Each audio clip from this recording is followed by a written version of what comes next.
IronOverload.io hardcore episode 68 coming your way. 2024 Superdrol Revisited. We're going to talk about Superdrol again, give you some updated information on this very, very potent oral steroid. So, Superdrol, look, it's been around since the mid 50s. Research by Syntex Corporation. It's a compound with anti-tumor properties, interesting enough. A journal published in 1959. It was noted as being a potent, orally active anabolic agent exhibiting only weak androgenic activity. That's funny because that's not what it actually is all about. And at the end of the day, the on paper it's 400%, so it's 4 times more anabolic and only a fifth as androgenic as straight testosterone. Now, as we know, those of you who used it, that is definitely not the case. So this stuff, and it doesn't translate to that to real life. It's never been available as a prescription drug commercially, but it was commercialized by Centex Corporation. And that's basically, but that's basically how it ended up, coming to market. So at the end of the day, it's a really strong. It's got a 17 alpha acylate group. It allows it to pass safely through the liver. Similar to Masteron, which is very close to it structurally, it is a dry compound. It's not going to aromatize into estrogen. And at the end of the day, we've seen Superdrol be used in designer steroids. I can remember back in the day, this was around, I would say, Mobster, maybe 2010 is when you could just go online. I'm going to bring you in to explain this, but you could go online in America and buy actually designer steroids, which were kind of ripped off Superdrol ripoffs Yeah. that were sold as designs. You could literally go online with a credit card and Steve, buy this you stuff. could buy some of the pro hormone slash designer steroids in GNC, and indeed there's arguments regards to I'm trying to think of the anabolic lawyer Rick Collins talking about how certain of these products are still available in mum and pop type supplement stores when they shouldn't be for obvious reasons. Let me touch upon this, Steve. I'll bring you back in a second, right? So the whole designer steroid slash pro hormone thing, I'm going to sort of real simple. I'm not going to go deep on this. We haven't got time to go deep. So here's the truth, and I've mentioned this on other shows. There is probably 100, I think, there might even be 120, Steve, steroids, anabolic steroids, that of the kinds that might offer some kind of performance enhancement. And the reality, as we've covered on other shows, is that certain steroids they were too toxic or they were too weak, and something else did the job better. So in reality, the 120, 100 steroids got knocked all the way down to probably around 20 that you and I have discussed in various shows.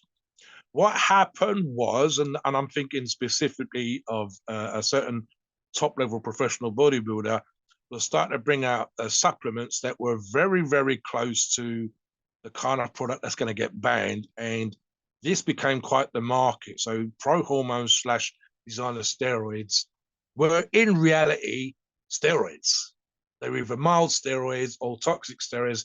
And even some of the toxic ones didn't really have that great of an anabolic effect, which is what we would take them for, versus having issues with side effects. And what had also happened, of course, around that same time in the war on drugs and whatever else, is the classification for legal purposes of steroids was moved.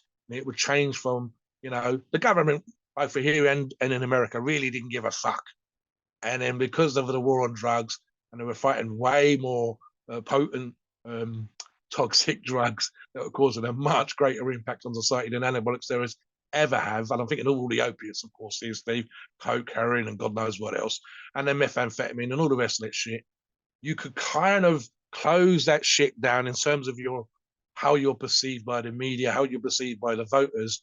If you said we're going to ban steroids and we're gonna fuck shit up, and we've arrested all these people, and all these people have gone to jail because they were caught with fucking D-ball. So around the same time, a pro hormone slash designer steroid thing came out, and the designer steroid thing was a bit of a misnomer, really. In fact, it was mostly, like I said, the steroids that were listed.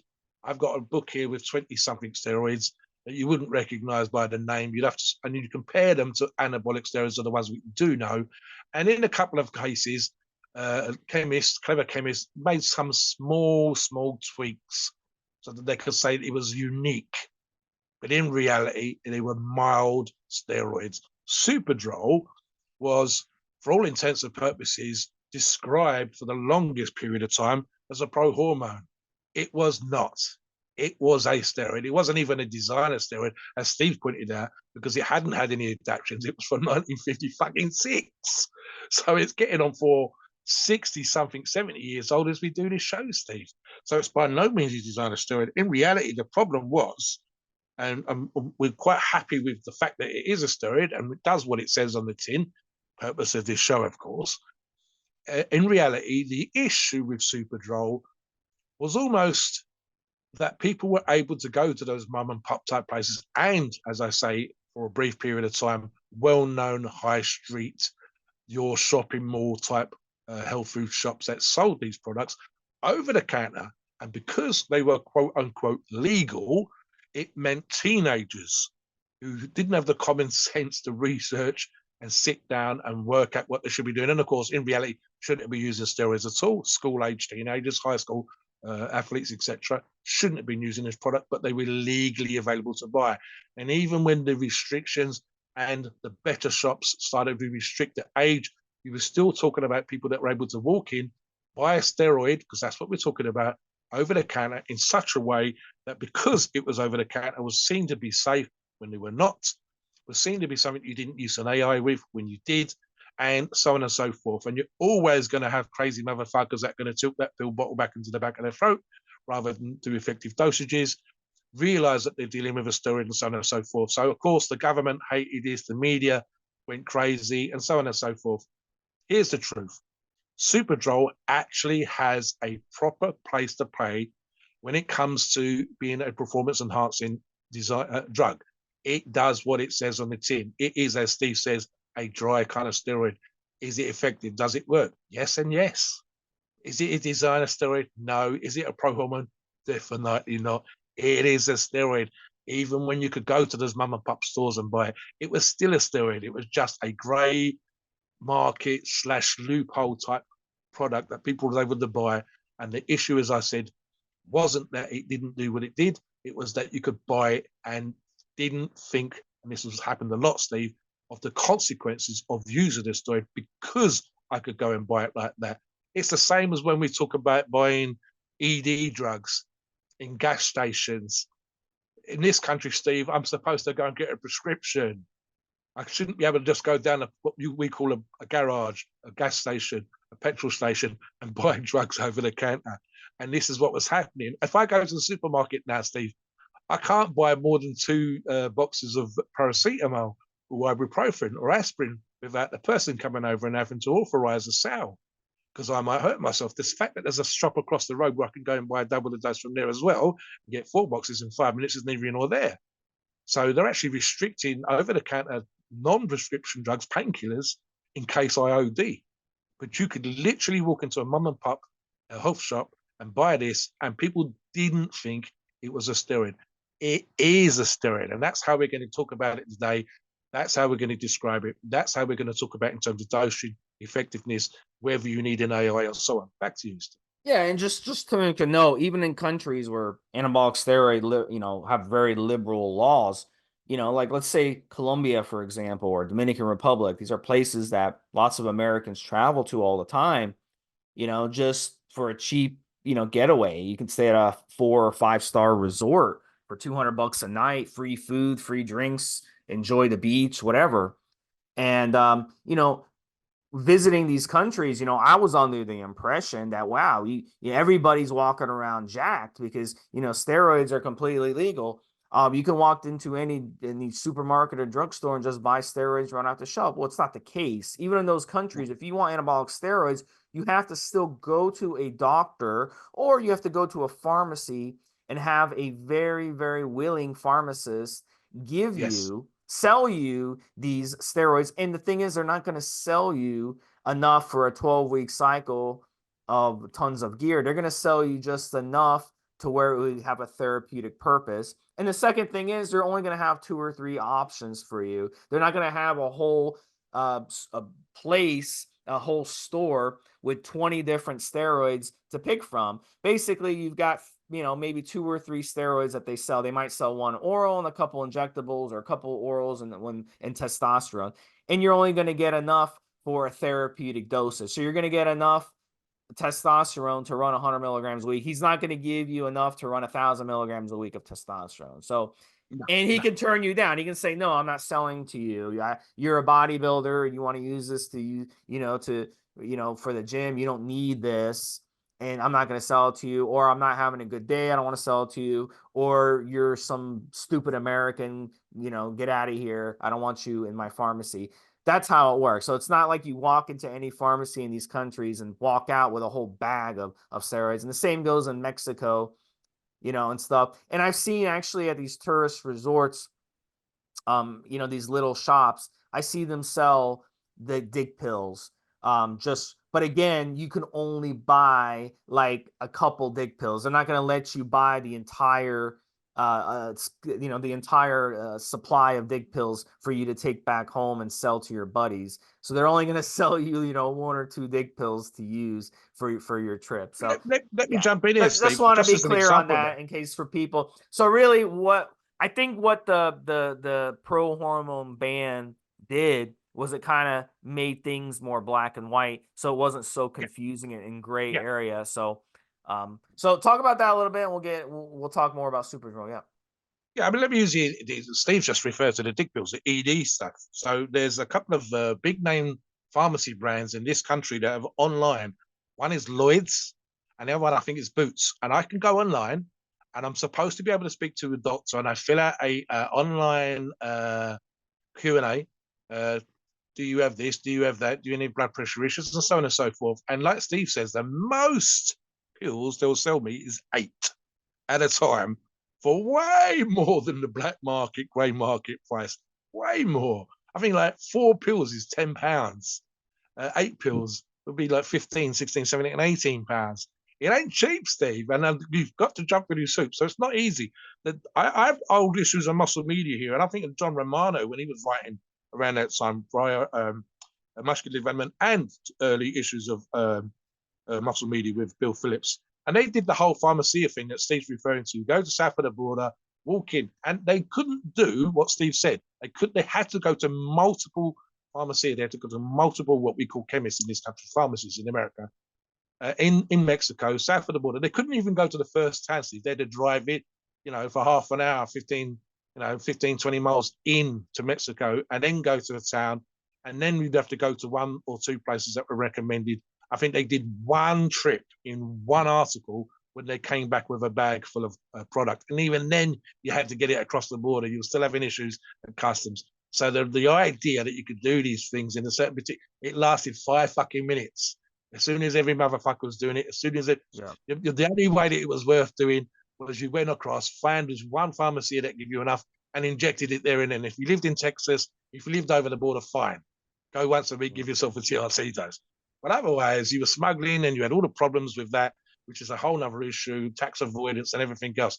So that was kind of fucked up. So yeah. And the other thing the reason we're talking about this is Superdrol messed so many people up. When you had, things like Bestrol and other designer steroids that were Superdrol, it caused hypogonadism with a lot of guys. Because they didn't think of it as a steroid. They needed to think of it as a steroid. Jaundice and a lot of issues like that. So we've seen that, and that kind of transition us, Mobster. I don't mean to interrupt you, but we really need to focus on Superdrol here. And that leads us to Superdrol. The side effects are tremendous on Superdrol. When you use Superdrol, you're going to notice you feel like shit on it. And the reason why you feel like shit on it, it's really, really simple, is because it's literally killing you on the inside. It's destroying your heart health, your kidney health, your liver health, your all your organs, your brain health. It's just destroying yourself on the inside. So this is a very, very toxic steroid. I've used it 2 or 3 times myself. And look, would I use Superdrol again? Probably not. I don't see myself doing it. But the fact that this stuff was legal, you could just buy a 16, 17-year-old could have Yes, bought this online. That's what we're yes. trying to explain. That's how it was.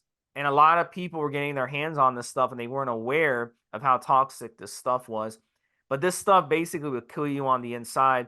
And you can get blood work done before and after on Superdrol, and it's a night and day change of what the Let me stuff jump in for does to your one body. second here, Steve. I'm just going to sort listen, listeners. We do shows on Tren. We know how popular Tren is.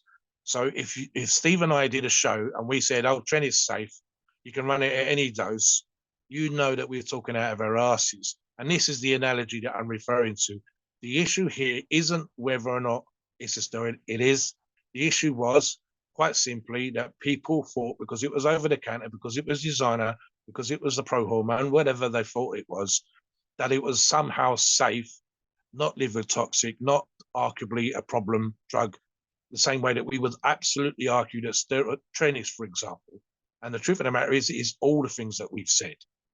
So it can be used and it can arguably be used safely if you follow the guidance that we're about to give you in terms of dosing, in terms of being aware of the toxicity, in terms of treating it with respect. The issue, like I said, was that that wasn't the case.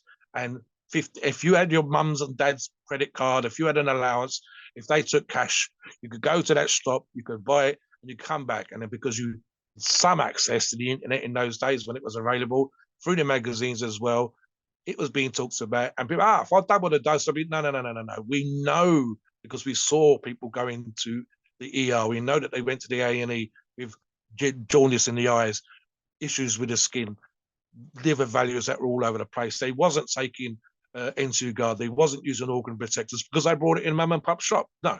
So the truth of the matter is that it's steroid that you treat with respect. And that's how we're going to describe it today, Steve.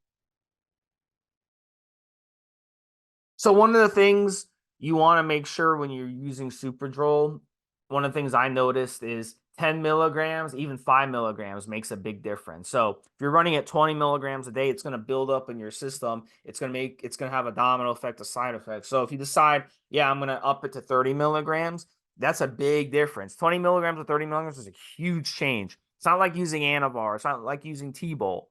There's going to be a huge change in your side effects by just increasing it. I've run it as high as 40 milligrams. I'll tell you, on 40 milligrams, I felt like I was dying on this stuff. But let me tell you something. You know, the gains and the speed of the gains on this stuff is incredible when it comes to strength.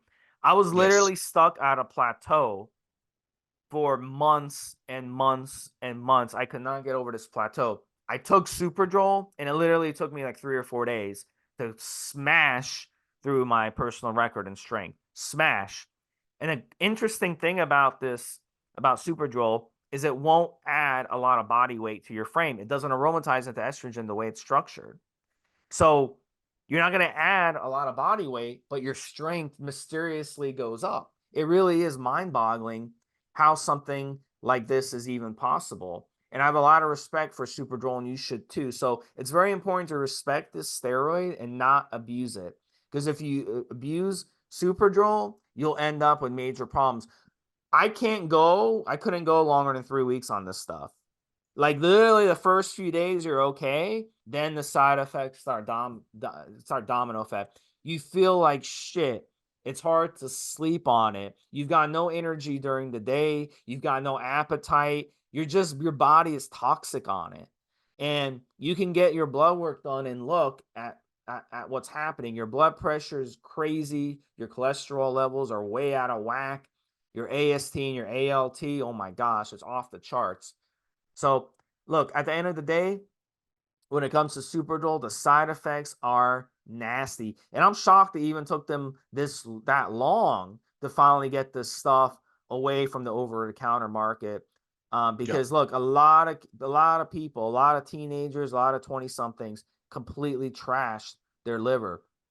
We got pictures of guys posting, yeah, I bought this with a credit card online. They post a picture of a Superdrol clone that they bought Mm. online, and then they post pictures of their eyes, and their eyes are yellow. That's Yeah. how bad their liver got trashed on this stuff. So with this stuff, I would dose it, Mobster.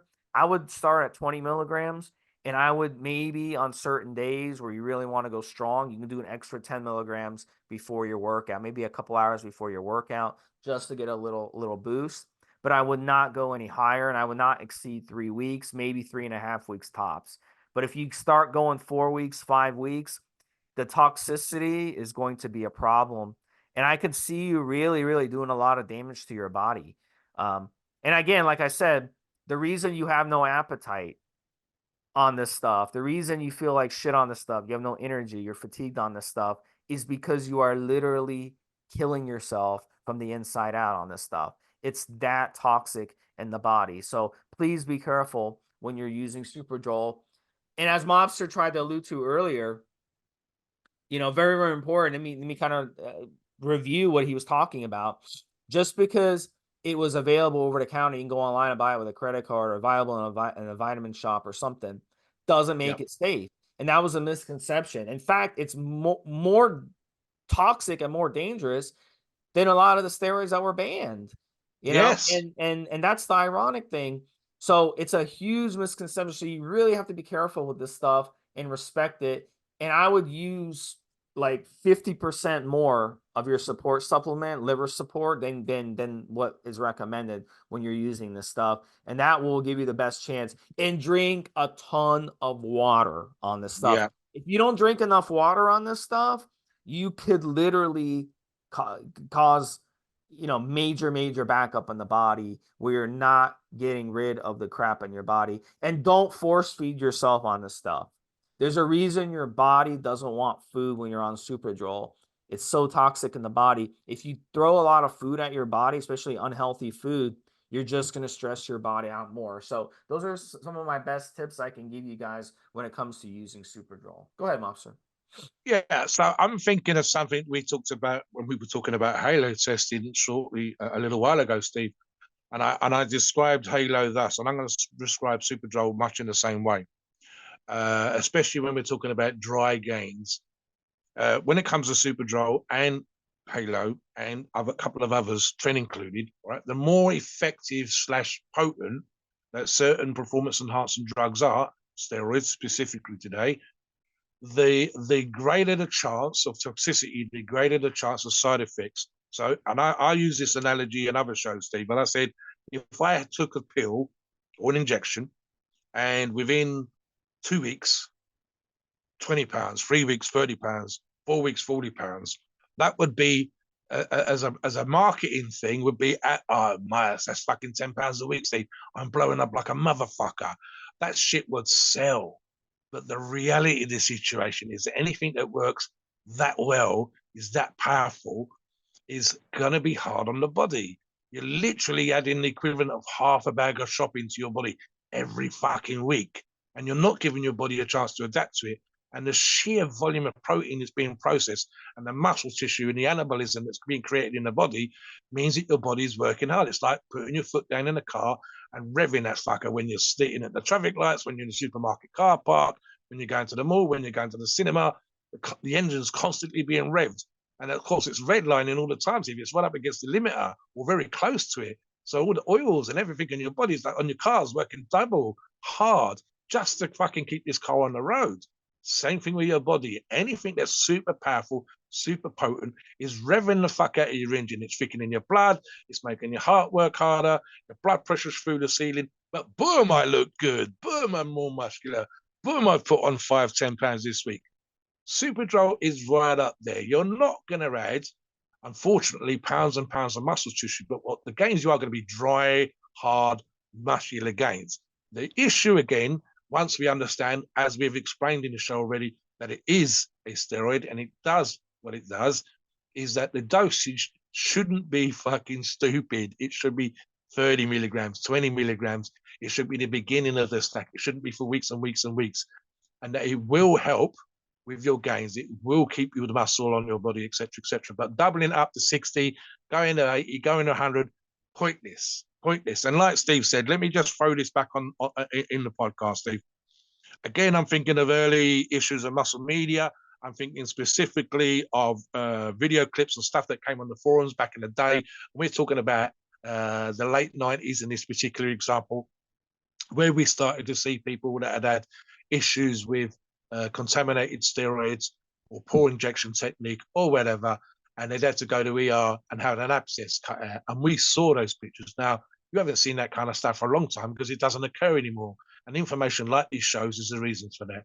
Same thing that Steve said. We saw people that were taking Superdrol clones, and companies was even faking supplements that sounded like they were steroids when they wasn't, a combination of amino acids as well, because as they said, just because of the reputation that that particular name by association had, including Beastrol, Superdrol, and so on and so forth.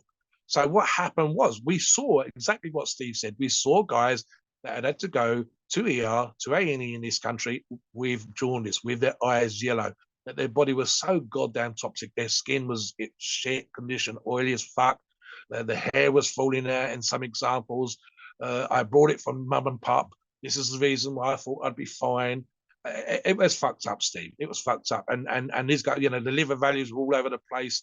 Now, fortunately, specifically in terms of the liver toxicity and whatever else, the majority of cases medically treated, get off the fucking problem, the drug straight away. The majority of times, and again, they were young enough, they recovered. But it wasn't the case for every single example. There was enough horror stories out there. And that's within our community, Steve, where we know that doctors talk shit. Doctors are referring to information quite often when it comes to steroids to 50, 60 years old. Oh, they were, for the longest time, they were saying steroids did nothing. We knew goddamn well that they did. So we ignored doctors. We said, they don't know what the fuck they're talking about. They can't study for ethical and moral reasons at what we would call performance enhancement levels. So what the fuck they don't know about using 500 milligrams a week of testosterone, they haven't got a clue. So I'm not going to listen to the doctor that says it's going to do this, this, and this while he's sitting there smoking a cigar, drinking his whiskey. And I've seen him. I've been down the club with him. I've been to the bar with my doctor. I know who he is. As often as not, I'm thinking back in the day in this country, Steve, the doctor would see you in the pub. My dad had that with prescriptions given to you in the pub. But you're standing at the bar having a cigarette, smoking, and drinking and getting a prescription. That's bullshit. So we ignore the doctors, but the reality of the situation is when it came to Superdrol, you shouldn't have ignored the doctors. We had examples within our community of people that had gone to mum and pop shop, bought this product, and realized it was fucking them up. And they were showing us that it was fucking them up. They were showing us their lab tests. They were showing us photographs of the jaundice. We could see where there'd been issues. We could see that they'd had to go and get treatment. So we knew that it was a problem. That said, when it's run at the dosages that we talked about for the periods of time that we've discussed already, there is a role to play for Superdrol, and it has a lot of fans now, Steve, because we have information like these shows, and it's out there and it's available, and because like these shows and Steve's me and ourselves putting out what we hope is useful information for you, you can use it at the dosages that we suggested for the periods of time we suggested and an effective way.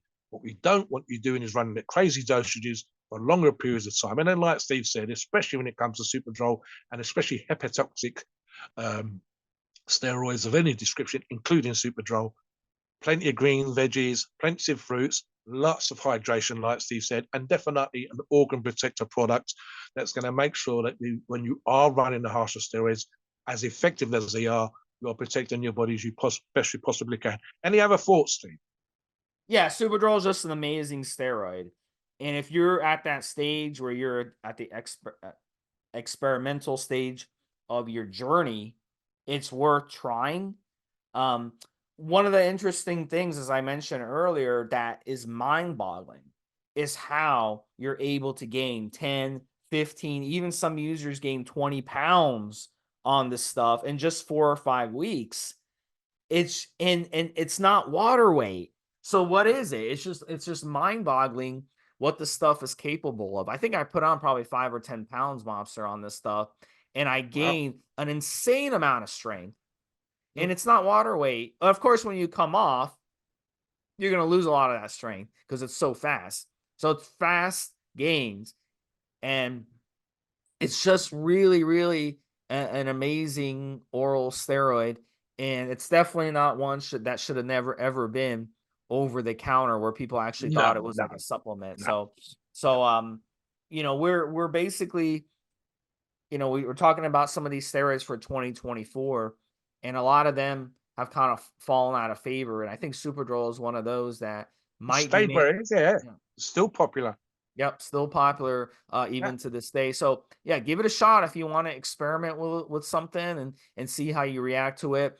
And look, at the end of the day, there's no rule to this. If you use it for a week, use it for 2 weeks, and you're like, man, I really don't like how I feel on this stuff, then just stop Yep. using it. It's that Yeah. Yeah. simple. There's no rule where I have to be like, oh, I have No. to run it for 4 weeks. I have to run it for 5 weeks. No. No, I mean, it's there's nothing wrong with changing course. So, Mobster, finish up and take us to disclaimer. Great show. Absolutely there, Steve. So half-life of 8 to 9 hours. Dose it the way that we talked about. Cycle up, we talked about it. Treat it with respect. But yeah, in terms of popularity, Steve, I'm going to say top 15 all the time. And surprisingly so. If you come on the forums and do a search, listeners, you can see that people are still discussing Superdrol almost on a weekly, if not a fortnightly basis. And it never seems to have sort of gone up and down in terms of that level. So even though perhaps how it was presented to the market and was available was a bad way, in terms of actual sort of effectiveness as a drug for steroidal use for performance enhancement purposes, it works. It does what it says on the tin. You just need to think of it in a respectful way and make sure that you engage in terms of organ protection, hydration, and not overdosing in terms of doubling up and tripling up, not running it longer than you need to, shorter the better in this particular regards, and especially perhaps as performance of a stack along with other steroids. For example, combining it with something like Dynabol, whatever else in terms of wet versus dry, and so on and so forth. So keep that in mind. Please come on the forums. Let us know what you think. Have you used Superdrol? What did it do for you? Did you have issues with it? What do you think about the whole designer steroid / pro hormone issue back in the day? Do you remember some of the stuff that we've talked about? We want to hear your thoughts and comments. Please note, we are not doctors and opinions are ours. It is our view and based on our experience and views on the topic. A podcast of informational purposes and entertainment only. The freedom of speech and the First Amendment applies.